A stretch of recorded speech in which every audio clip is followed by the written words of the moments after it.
Feliz sábado. Eu espero que você esteja bem. Espero que sua família também esteja bem. Alegria poder voltar a esse lugar, poder mais uma vez estar aqui para juntos adorarmos ao Senhor. Quero convidar você a abrir sua Bíblia no livro de Marcos, capítulo 6, por gentileza. Marcos, capítulo 6, para que juntos possamos desfrutar da leitura da palavra de Deus. Marcos, capítulo 6, a partir do versículo 30. A leitura é um pouco longa, mas ela se faz necessária. A partir do verso 30, diz o seguinte, o evangelista: Voltaram os apóstolos à presença de Jesus e lhe relataram tudo quanto haviam feito e ensinado. E ele lhes disse: Vinde repousar um pouco, à parte, num lugar deserto, porque eles não tinham tempo nem para comer, visto serem muitos os que iam e vinham. Então foram sós no barco, para um lugar solitário. Muitos, porém, os viram partir e, reconhecendo-os, correram para lá, a pé, de todas as cidades, e chegaram antes deles. Ao desembarcar, viu Jesus uma grande multidão e compadeceu-se deles, porque eram como ovelhas que não têm pastor. E passou a ensinar-lhes muitas coisas. Em declinando a tarde, vieram os discípulos a Jesus e disseram: É deserto este lugar, e já avançada a hora. Despede-os para que, passando pelos campos ao redor e pelas aldeias, comprem para si o que comer. Porém ele lhes respondeu: Dai-lhes vós mesmos de comer. Disseram-lhe: Iremos comprar 200 denários de pão para lhes dar de comer? Ele lhes disse: Quantos pães tendes? E de ver. E sabendo, eles responderam: 5 pães e 2 peixes. Então Jesus lhes ordenou que todos se assentassem em grupos sobre a relva verde. E o fizeram, repartindo-se em grupos de 100 em 100 e de 50 em 50. Tomando ele os 5 pães e os 2 peixes, erguendo os olhos aos céus, os abençoou. E partindo os pães, deu aos discípulos para que os distribuíssem. E por todos repartiu também os 2 peixes. Todos comeram e se fartaram. E ainda recolheram 12 cestos cheios de pedaços de pão e de peixe. Os que comeram dos pães eram 5.000 homens. Louvado seja Deus por sua palavra. Após a morte de João Batista, os discípulos chegaram também de uma missão importante que Cristo os havia enviado. E Jesus, entendendo suas necessidades físicas também, os convidou para que pudessem ir a um lugar solitário, para que junto com eles pudessem descansar um pouco. O texto nos informa que os discípulos não tinham tempo sequer nem para comer. Então, entram em um barco e saem. O lugar era Betsaida. No entanto, as pessoas viram que eles entraram num barco, sabiam a direção que tomaram e foram para lá, muitos, inclusive a pé, e chegaram primeiro do que eles. E quando Jesus ali chegou, ele se deparou com tal situação e, inevitavelmente, precisou fazer aquilo para o propósito que ele veio a essa terra, é ensinar e curar. Mateus, Marcos e Lucas dizem que por esse momento o sol já estava quase declinando, era quase o pôr do sol. No livro Desejado de Todas as Nações, a autora Ellen White nos informa que naquele dia Jesus também estava cansado, estava faminto, porque ele não se alimentou durante o dia inteiro. Também tinha suas necessidades. Só que o texto vai nos informar que Jesus estava alimentando as pessoas com a palavra de Deus e também curando de suas necessidades físicas. É quando os discípulos percebem que a multidão está cansada, faminta, e diz: Senhor, é importante que esse povo volte para suas casas, para que eles se alimentem, porque o dia já está terminando, o Senhor precisa despedi-los. Jesus então responde com um desafio extraordinário: E por que vocês não dão de comer a eles? Diante de tal desafio, os discípulos disseram: Senhor, é impossível. E o restante da história, você já sabe. Já deve ter lido, como agora, em casa, em algum momento, e certamente deve ter pregado ou até, quem sabe, ouvido algum sermão sobre esse extraordinário milagre.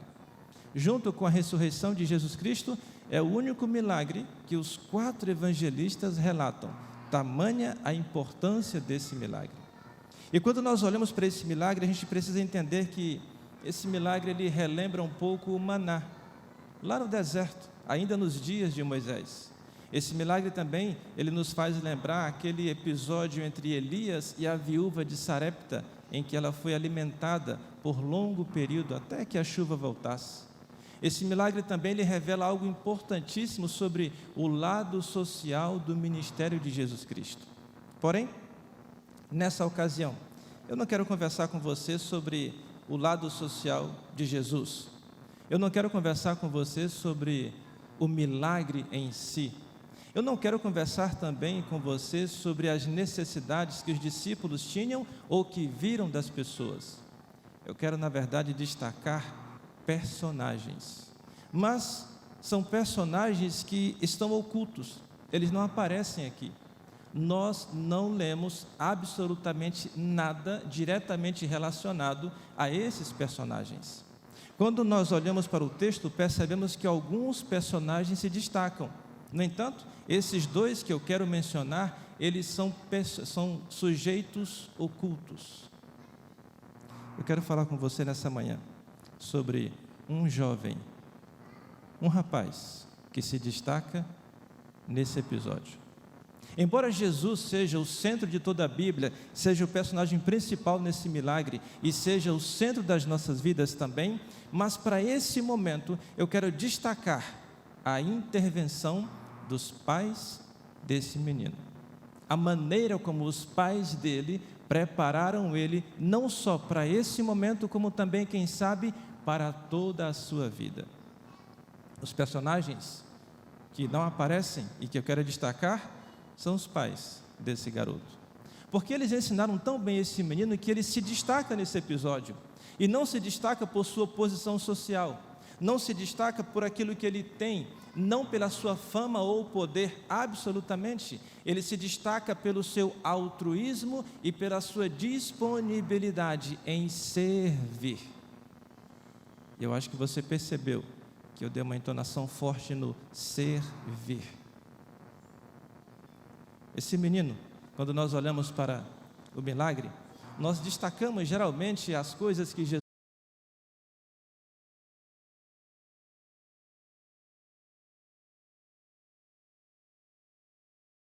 Infelizmente, nós não temos a sua idade, nós não sabemos o seu nome, nós não sabemos a sua origem real, não conhecemos os seus pais, mas eu quero crer que, quem sabe, na eternidade teremos todas essas respostas. Aí você pode perguntar: pastor, e o que esses pais ensinaram para essa criança? E por que que isso é relevante para mim e para você? E por que que justamente hoje, nessa manhã sabática, o Senhor traz essa mensagem? Há quase 2 anos, eu estava em casa em uma das minhas segundas-feiras livres, e eu gosto muito de ir em casa, quando estou na minha folga, eu gosto muito de ficar vendo alguns vídeos, de preferência engraçados.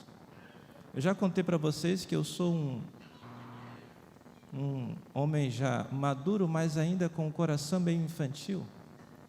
E por uma questão de ética, eu não posso mencionar a vocês que toda segunda-feira eu assisto algum episódio do Chaves. Não posso falar essas coisas. Eu me amarro naqueles episódios. E eu estava em casa numa dessas segundas-feiras e estava ali buscando vídeos engraçados e essas coisas, quando de repente chega uma mensagem para mim. E nessa mensagem, um colega meu lá do sul do país enviou essa mensagem e tem um vídeo. E nesse vídeo aparece...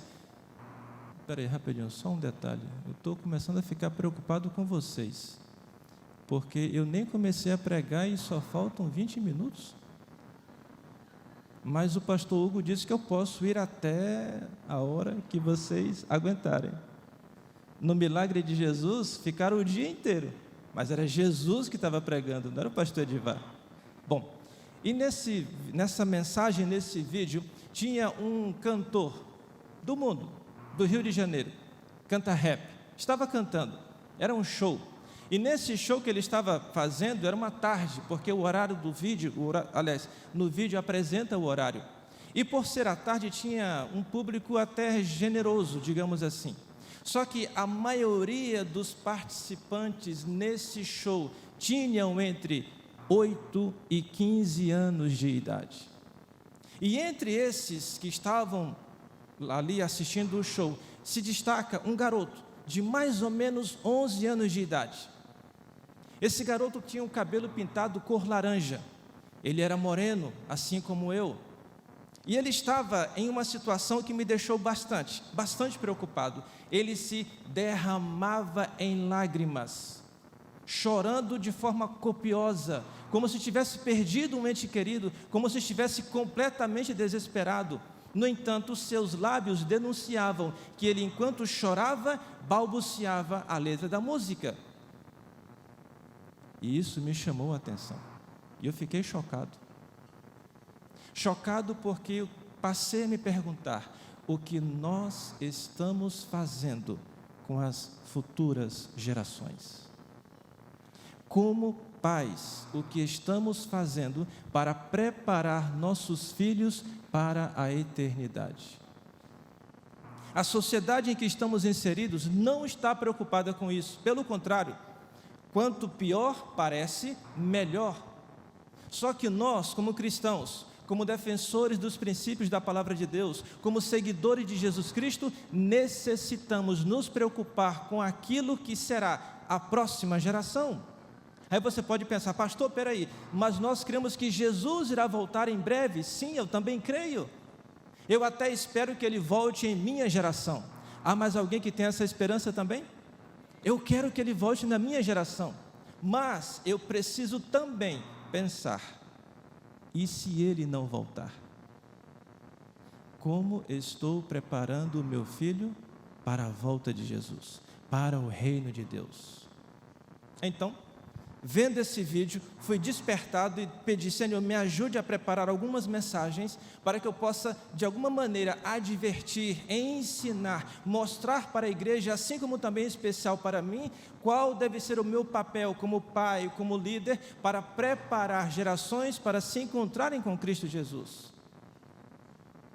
Me deparei com esse milagre e passei a pensar nos pais desse menino. Porque esses pais se destacaram na minha concepção, porque eles prepararam seu filho, primeiro, para que ele tornasse o conhecimento de Deus para a sua vida prioridade. Esse menino está aqui, nesse episódio, não como um curioso, ele não está ali apenas para ver os milagres, ele não está ali como alguém que não tem o que fazer. Não, seus pais, como mandava a tradição judaica, o ensinaram desde cedo que o conhecimento sobre a pessoa de Deus é prioridade. Esses pais pegaram as histórias que eles ouviam de seus pais e retransmitiram a seu filho, e ensinaram ele a importância de se conhecer Deus, a importância de estar buscando esse Deus. É por isso que esse garoto está aqui. E é por isso que ele age dessa maneira. Moisés instruiu o povo no passado que em casa, ao deitar-se, ao levantar, indo para o trabalho, voltando para o trabalho, era necessário inculcar na mente dos filhos a palavra de Deus. Dar aos filhos conhecimento pleno da verdade de Deus, apresentando em especial a pessoa de Deus. Primeira pergunta que eu quero fazer para você essa manhã. Você que é pai, você que no futuro será pai, você tem preparado o seu filho para buscar a Deus, para que ele coloque como prioridade conhecer Deus? Porque essa é uma necessidade que todos temos, e nós temos recursos hoje suficientes que nos ajudam a dar aos nossos filhos tal conhecimento. Nós temos a Bíblia Sagrada, as Escrituras, a Palavra de Deus à nossa disposição. E é importante que nós coloquemos diante dos nossos filhos os preceitos, os ensinamentos da pessoa de Deus contidos na sua Palavra.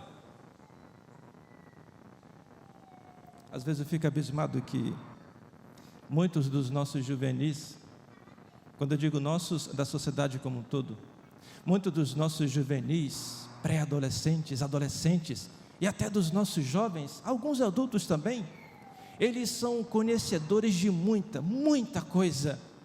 Eles conhecem de tecnologia de forma absurda. O iPhone 23, que ainda não saiu, não sei nem se é plano da Apple, mas já tem adolescentes falando nele, porque conhecem. Eles conhecem de iPhone, conhecem de iPad, conhecem de iPod, até do que não pode, mas conhecem pouco da palavra de Deus.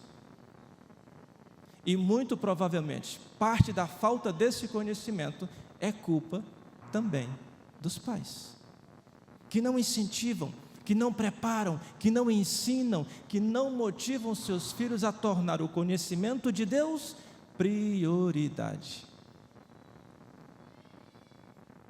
A Bíblia precisa ser colocada nas mãos e na mente dos seus filhos, para que eles sejam tornados verdadeiros discípulos de Jesus Cristo.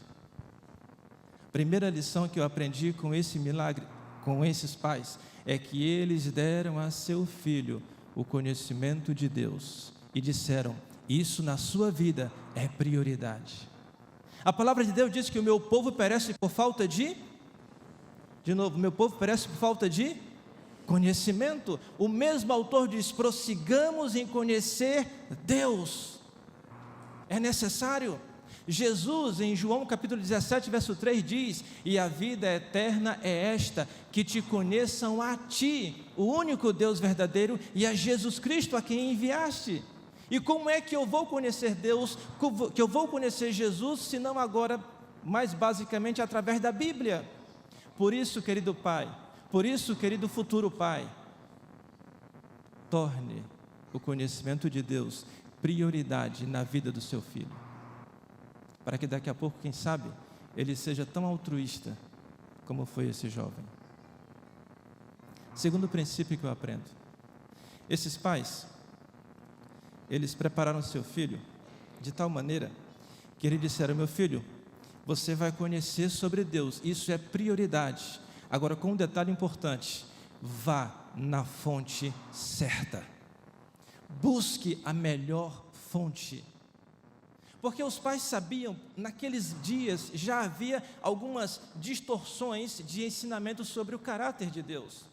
Quando você lê a Bíblia, quando você pega um pouco de história, você percebe que os líderes da igreja na época, nos dias de Jesus Cristo, eles ensinavam meio que de maneira tortuosa. Eles não davam à igreja, ao povo de modo geral, um conhecimento sobre o verdadeiro caráter de Deus.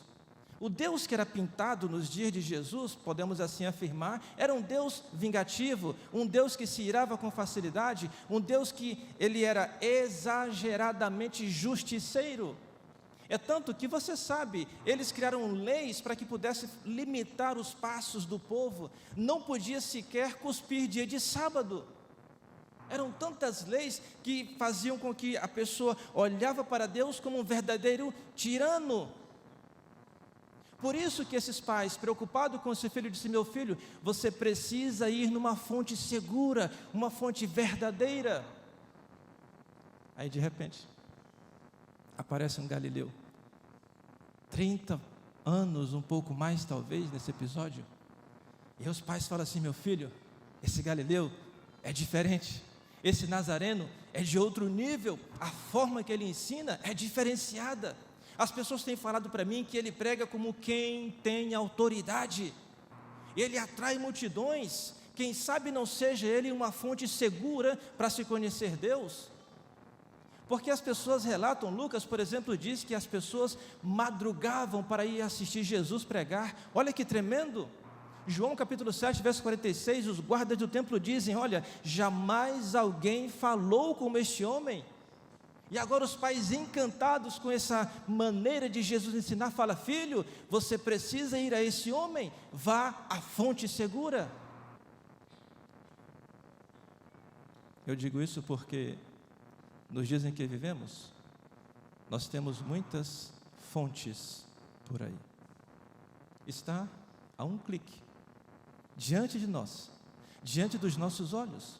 E o que é mais grave é que muitas vezes nós colocamos nas mãos dos nossos filhos essas fontes.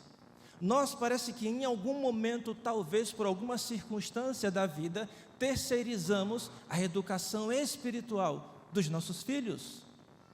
E esse não é um caminho seguro. Não podemos fazer isso.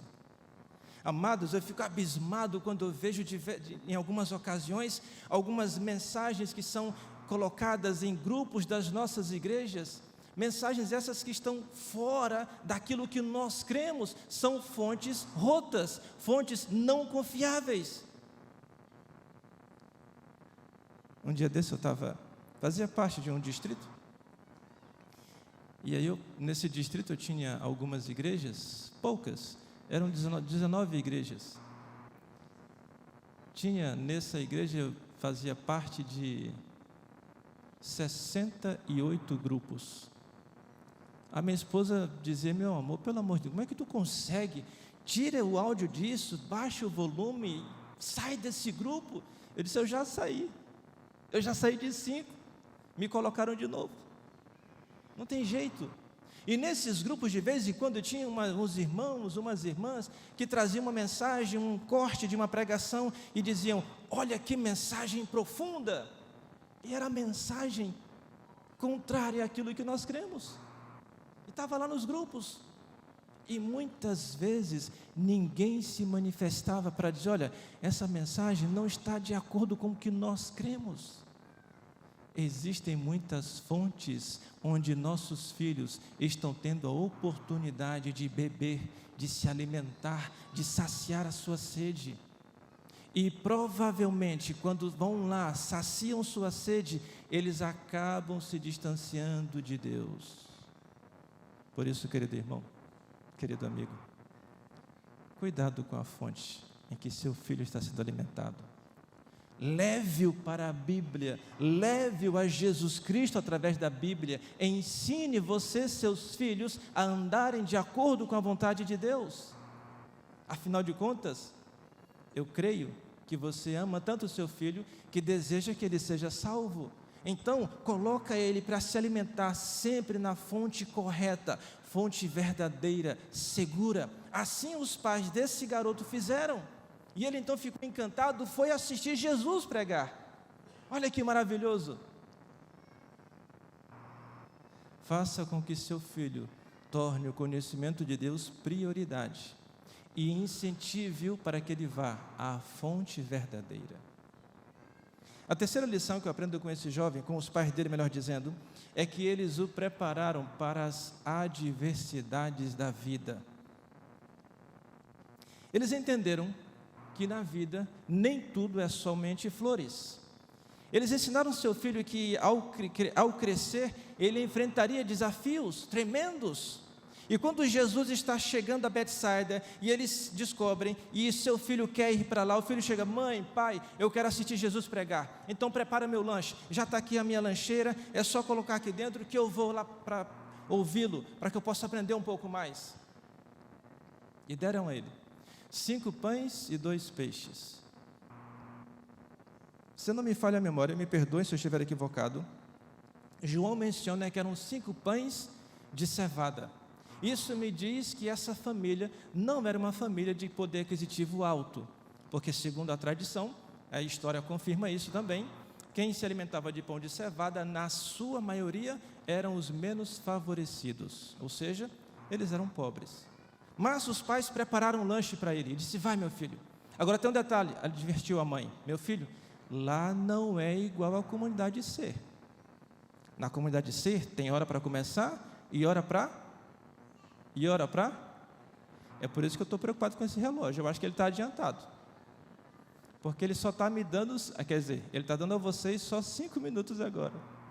E eu ainda tenho 7 pontos, além desse. Misericórdia. Meu filho, lá não é como a comunidade C. Jesus começa a pregar, aí daqui a pouco aparece uma necessidade, ele vai lá e cura, aí ele volta a pregar de novo. Meu filho, e ele às vezes passa o dia inteiro ensinando. Então se prepare. Onde ele prega geralmente não tem muita sombra, é num sol escaldante. E muitas vezes é distante o lugar onde você tem que ir para estar com ele. E não é que a mãe tinha razão. Ela preparou os pães, colocou na lancheira, vai e fique atento, ouça tudo que ele estiver ensinando. E ele foi para lá e ficou lá o dia inteiro. Perceba, Marcos está afirmando, e eu mencionei há pouco que Mateus e Lucas também confirmam que Jesus pregou até quase o final do dia, e esse menino permaneceu lá até quase o final do dia, não arredou o pé. Mais que isso, ele conservou o seu lanche até o final do dia. Ele enfrentou o sol quente, porque em Israel, quem já foi em Israel? Alguém já foi? Eu também nunca fui, eu só queria saber se alguém já tinha ido. Mas eu vi pela televisão e eu vi em algumas informações que em Israel a temperatura durante o dia, no verão, é altíssima, beira, em alguns lugares, os 40 graus. E esse menino ficou o dia inteiro ali, pegando sol também, porque o texto diz que Jesus mandou eles sentarem na relva verde, mas o texto também me diz que eram 5.000 homens, acrescenta uma mulher para cada homem, pelo menos uma ou duas crianças. Temos um público de quase 15 ou 20 mil pessoas, não tinha sombra suficiente para todos. E eu quero crer que esse menino ficou o dia inteiro pegando sol, o dia inteiro cansado, sentava, levantava, ele se esticava, ele caminhava um pouquinho para poder ficar bem, ficar legal, mas foi um dia cansativo, exaustivo, mas ele estava lá, não arredou o pé. Sabe por quê? Porque os pais ensinaram ele que a vida oferece também desafios, adversidades. Um dos grandes erros de muitos pais, inclusive da nossa geração, quando eu digo nossa, é que nós fomos criados, eu sou da década de 1900 e não te interessa, e na minha década, na década em que eu nasci, a educação que recebi dos meus pais era um pouco diferente. Eu descobri a adolescência depois que eu casei. Depois que meu filho nasceu, foi que eu vim aprender algumas coisas e entre elas, existe a adolescência. Porque na época dos meus pais, em que eles me criaram, esse negócio de adolescência não existia. A adolescência lá em casa tinha quase 1 metro de altura e tinha 3 varinhas assim e amarradas, era um cipó de goiaba. Usado muito pela minha mãe. Várias vezes. E aí, nós dizemos o seguinte: meu filho não vai sofrer o que eu sofri. Alguém já ouviu essa frase por aí? Só quem ouviu, diga amém. Alguém já falou essa frase? Não responda para não se comprometer. Mas é provável que alguns entre nós já falaram isso. Meu filho não vai experimentar as mesmas dores que eu experimentei. E aí estamos criando uma geração. Posso falar? Tem certeza? Então se segura. Estamos criando ou formando uma geração fraca, sensível demais, uma geração que não consegue ouvir um não, que não consegue ser limitada, quer agora e tem que ser agora, se não for agora, eu não quero mais. É um negócio absurdo, estranho. Sabe por quê? Porque não estamos ensinando os nossos filhos que existem momentos desafiadores, que a vida oferece adversidades. Eu me decepcionei com o Romildo. O Romildo era um colega meu, ele tinha 10 anos de idade. Na verdade, todos nós tínhamos essa faixa etária, entre 9 e 12 anos de idade. Era a turma da esquina de baixo, rua 31ª, bairro Piracanaã, em Itaituba, onde eu passei parte da minha, hoje sei, adolescência. Então, a parte de baixo da rua, eu morava. E me colocaram, sem que eu quisesse, como líder do time dali, que eu jogava bola quando criança. E da parte de cima da rua, era onde ficava a turma do Calango. O Calango era o meu melhor amigo, esse era o apelido dele. No time do Calango, de futebol, eu tinha lá o Calango, tinha o Bisteca, tinha o Mantena, eram só apelidos legais.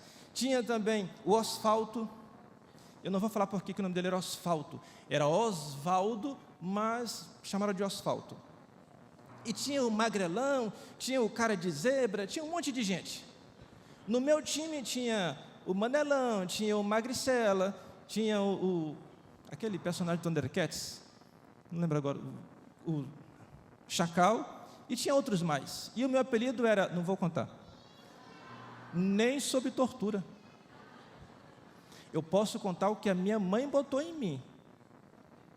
Ela dizia que eu era lindo. Bom, e aí o Romildo chegou na rua, passou a morar ali conosco. E o nosso entusiasmo, a gente vibrava quando chegava alguém para reforçar o nosso time. Só que havia um problema. O Romildo, com 11 anos de idade, membro de uma determinada igreja, que por questão de ética eu não vou falar qual é, não jogava bola, de jeito nenhum.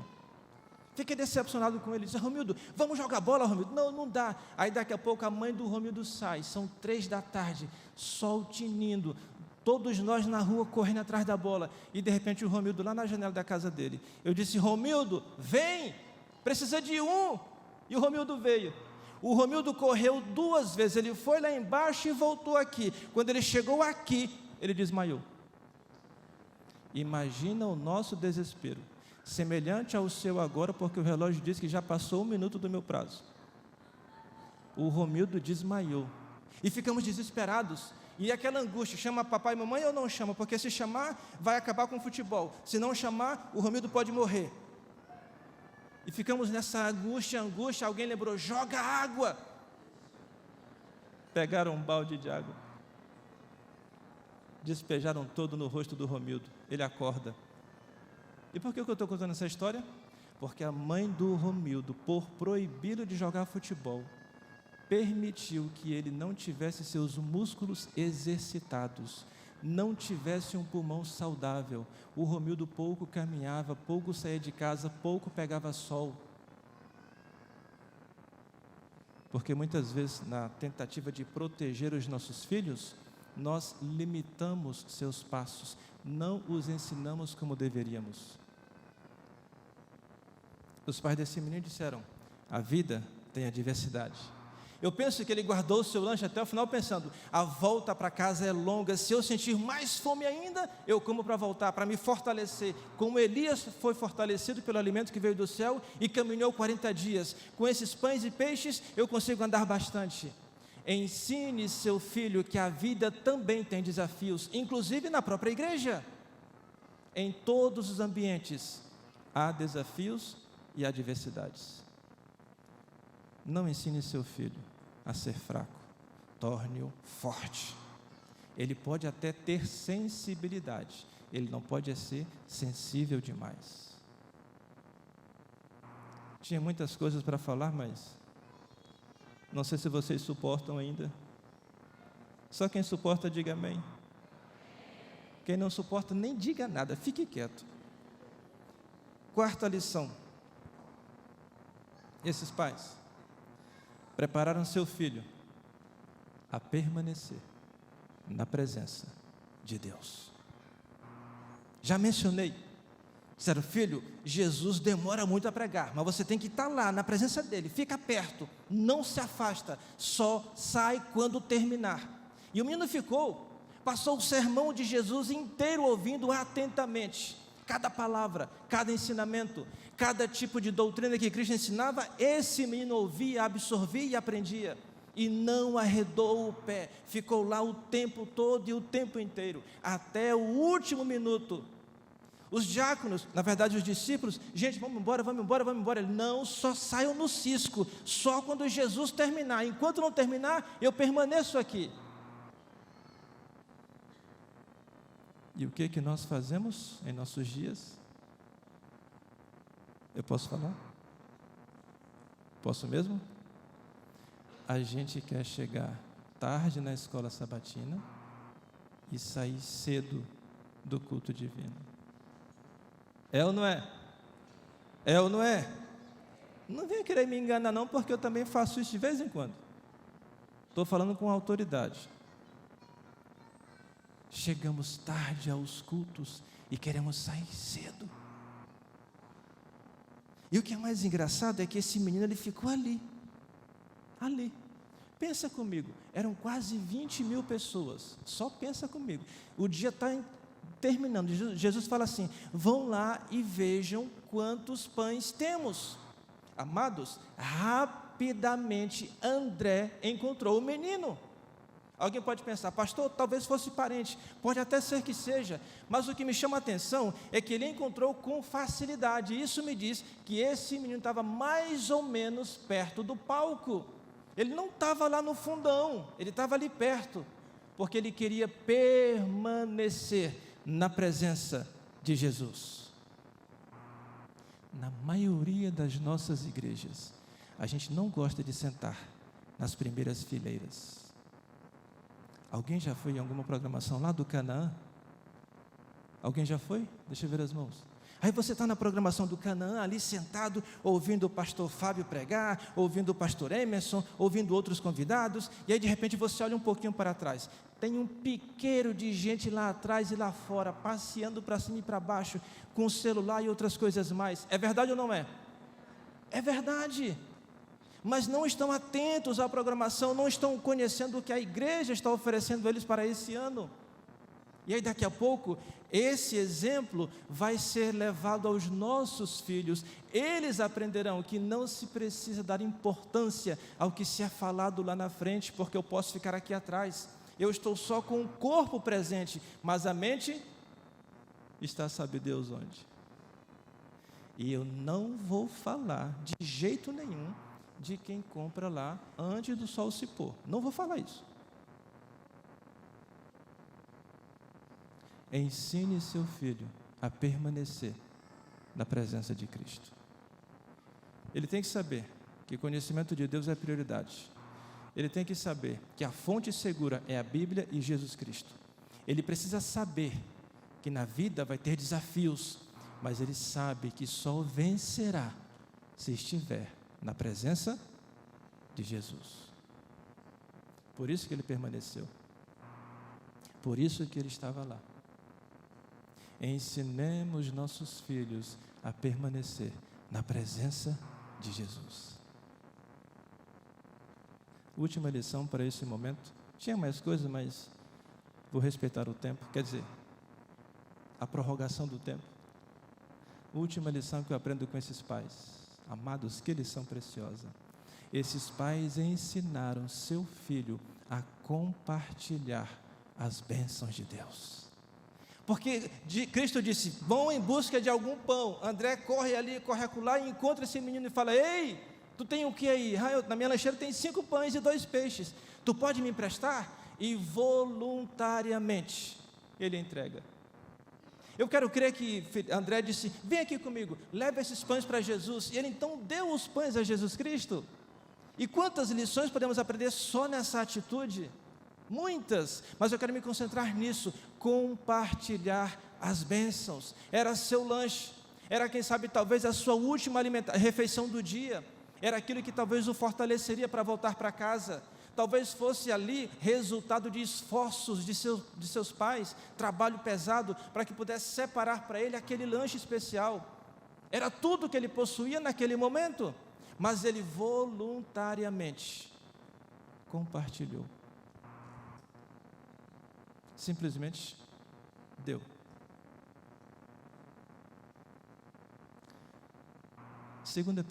Terceira pergunta nessa ocasião. Você tem ensinado o seu filho a compartilhar as bênçãos de Deus? É a terceira vez que eu vou perguntar. Eu posso falar? Posso? Eu sou de um tempo, eu não sou tão velho. Eu tenho 30 anos de adventista, graças a Deus. Não sou tão velho. Eu não sei por que riram, mas eu sou de um tempo em que às 2 da tarde, uma sacolinha na mão, cheia de folheto, estudos bíblicos, e uma Bíblia velha, rasurada, toda marcada. Estávamos na igreja, 2 da tarde, com um sol escaldante. Eu não sou preto assim à toa, não. Peguei sol também. Mas estávamos lá, quase todo mundo, inclusive os jovens, na igreja. E o irmão Nestor, que exemplo. O irmão Nestor diz, olha, Edivar, você e o Adenildo vai para aquela rua. Lucivânia, tu e a Berenice vai para aquela rua. Eliésio, você e a irmã Chaguinha vão para aquela outra rua. E assim eram divididas as duplas, e nós saíamos e voltávamos ao culto jovem para relatar as bênçãos. O que é que nós fazemos hoje, 2 da tarde? A gente dorme. Não, pastor, é só um cochilo missionário. Às 5 eu acordo. E os nossos filhos estão vendo isso. E eu não vou nem mencionar aqueles que dizem assim: não, mas eu já dou meu dízimo, minha oferta, eu já patrocino alguns eventos da igreja, então eu não preciso me envolver. Ô irmão, querido amigo, Cristo nos chamou para sermos seus discípulos, para proclamarmos sua mensagem. Então, aprenda e ensine seu filho a compartilhar as bênçãos de Deus.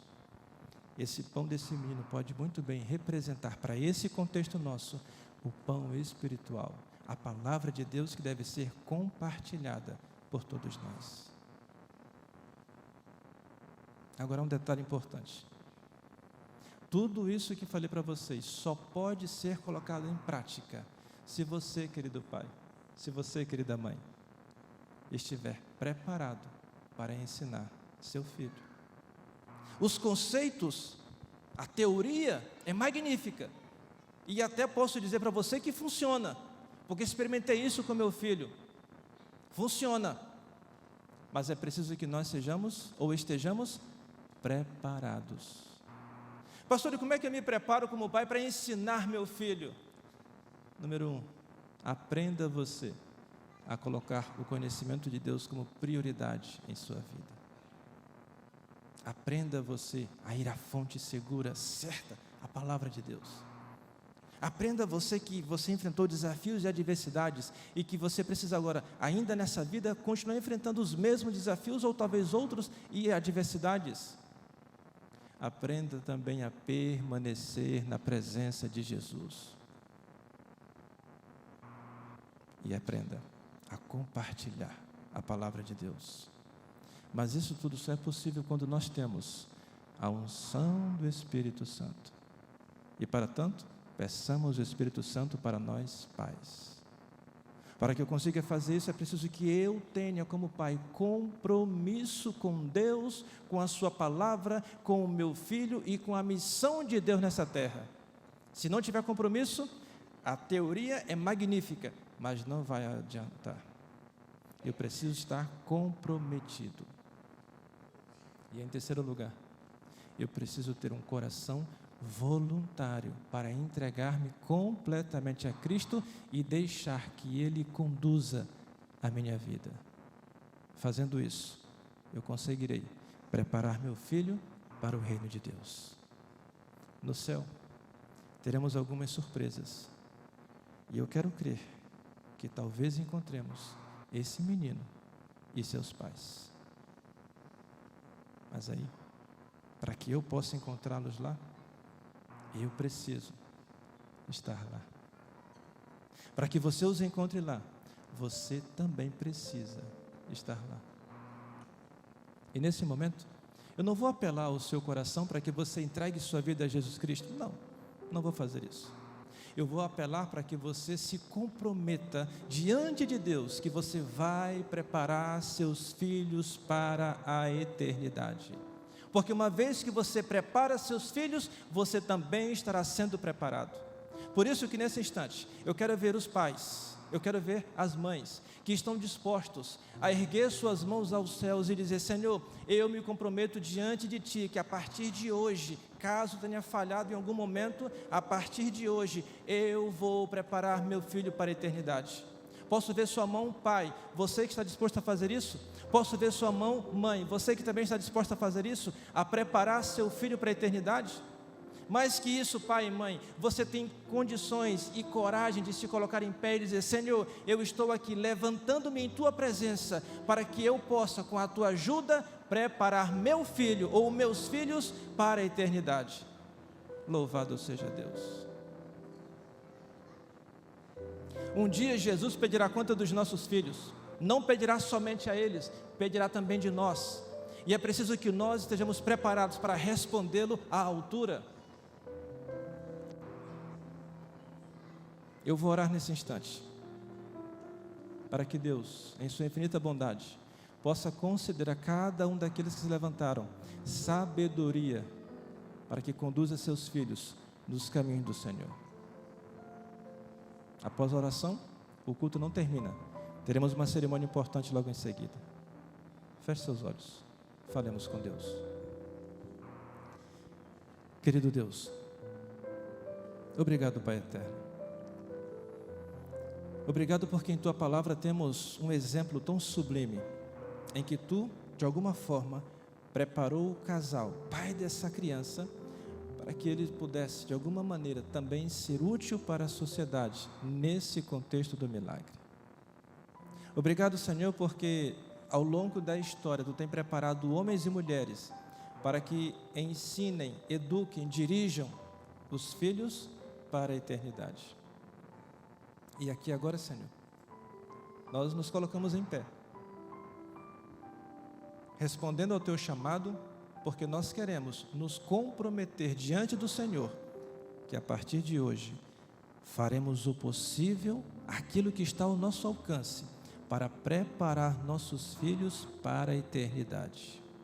Por favor, Senhor, ouça o nosso clamor e derrama sobre a Tua igreja nesse momento, sobre os pais que se levantaram agora, derrama sobre eles o poder do Teu Santo Espírito, para que com a capacidade do Espírito Santo, com a sua sabedoria e discernimento, com a sua direção, cada um dos pais que se levantaram, possam, bondoso Deus, apresentarem a Cristo Jesus, naquele grande dia, seus filhos, salvos para a eternidade. Por favor, nos ajude. Essas bênçãos, Pai amado, rogamos e agradecemos, em nome de Jesus. Amém. Podem sentar-se. Eu quero convidar aqui o pastor Hugo.